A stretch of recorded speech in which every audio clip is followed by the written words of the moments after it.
Hello, hello, hello. You're tuning into another episode of The Wunderkind Show. Today's second topic. Look, there's been a lot of chatter. I've been, I keep my ears to the ground or my ears to the street.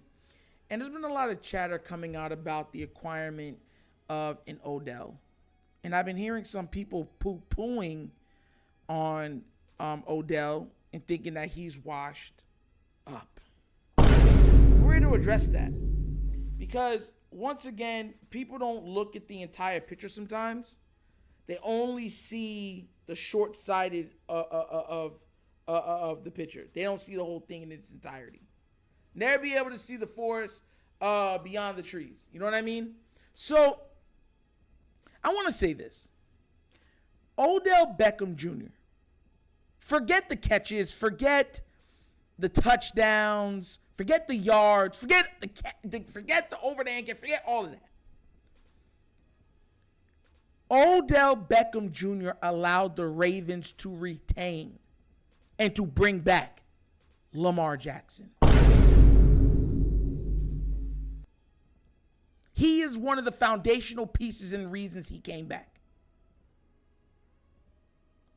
So, I will never poo-poo on the acquirement of him or the acquisition of him ever, because bringing him in allowed us to keep and retain the best offensive player this team has ever seen, and it's not even close. I want to make sure I put that in parentheses. It's not even close. Now, when we're talking more about gaming, how much he has left in the tank, Odell has looked very good in practice, and he looked equally well in scrimmage. He was making plays all over the field. He's a veteran. He's a savvy veteran. He understands the routes and how to stem them certain ways or where, and use certain tricks and schemes to get very open, to make himself a valuable target. See, when you're young, you're a spry young man.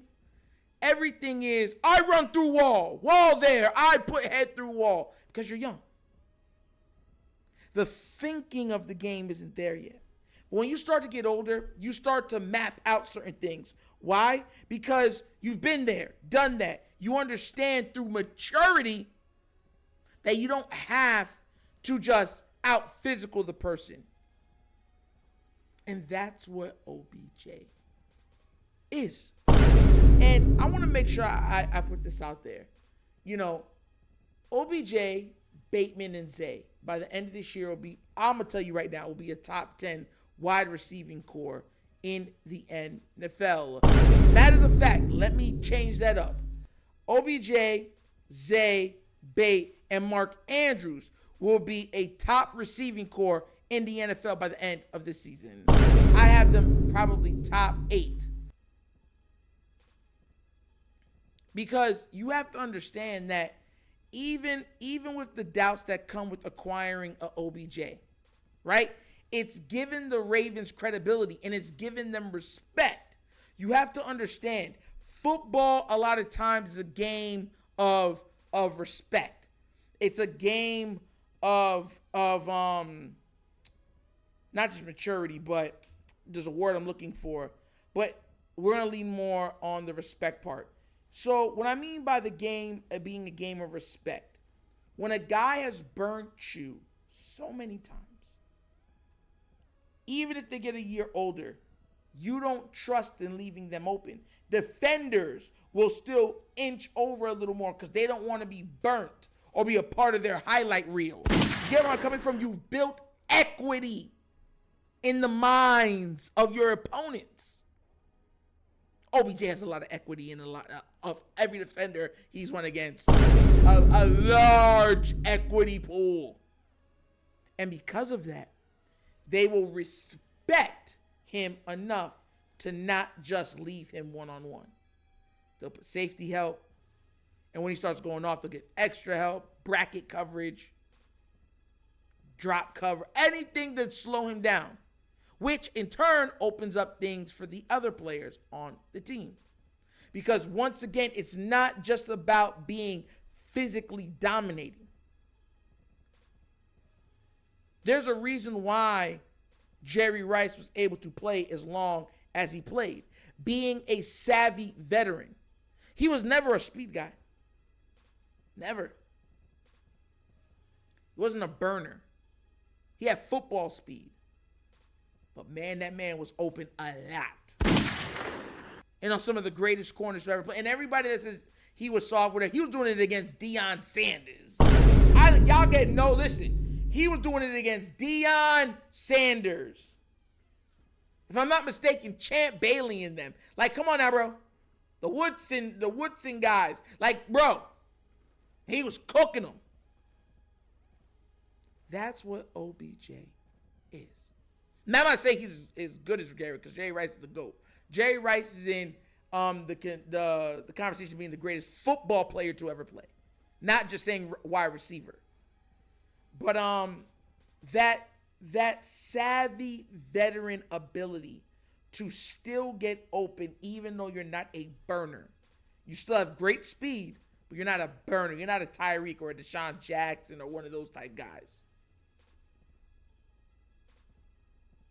And, you know, I don't want people to think that we're putting all our eggs in this basket and we're being blind. But y'all got to understand that this is who we have to lean on moving forward.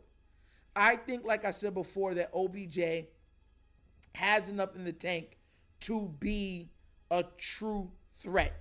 People keep forgetting who watched him last really play. He was cooking the Bengals. They couldn't do nothing with him. And they were pressing him. He just kept getting open and running for big yardage. It was that injury that stopped him. Injury. You know, the thing that has slowed down a lot of stuff on this team. So that's why I say what I say. I'm here and I think he's going to do great. And I think that it's not just all going to be in. This is a great situation for him because it's not like, oh, OBJ, go be the savior and everyone else follow. No, you have pieces around him. You have Mark Andrews. You have Bateman. You have Zay. You know where I'm coming from? You have Isaiah Likely. Like, you have other pieces around him. So he doesn't have to come in and just say, I'm going to take over and I have to be, you know, this guy that gets, you know, I don't know, 300 targets. You know what I mean? It's no longer going to be about quantity with them. It's going to be about quality. Quality over quantity. His looks are going to be a lot better. And I'm telling you, this is going to be a lot of touchdowns scored by him. A lot. 9 to probably 13. But hey, what do I know, right? We will see as the season comes along. Cause I can't wait, man. Just to let y'all know, my birthday's coming up. I can't wait for the season to start. Birthday's August 29th. I can't wait for the season to start. Hey, man. I can't wait. But we're going to get to see what he can do. But I think he still has a lot in the tank. And look, we're not going to have to, you don't got to agree with me. We'll just see what happens during the season. And we'll make our stuff there. I respect everybody's opinions and stuff. Because at the end of the day, none of us know. None of us know. So hopefully he lives up to the hype. Hopefully he lives up to the hope. Hopefully he gives everybody more faith. And not only him, but this offense. Because once again, I have faith that they're going to be very, very dynamic. And he's going to be a big reason of that. Once again, we'll see. But that's an episode of the Wunderkind Show. Thank you for watching. Listen, y'all know how we get down. We have fun and we laugh. But everything we talk about is rooted in what? Facts and truth.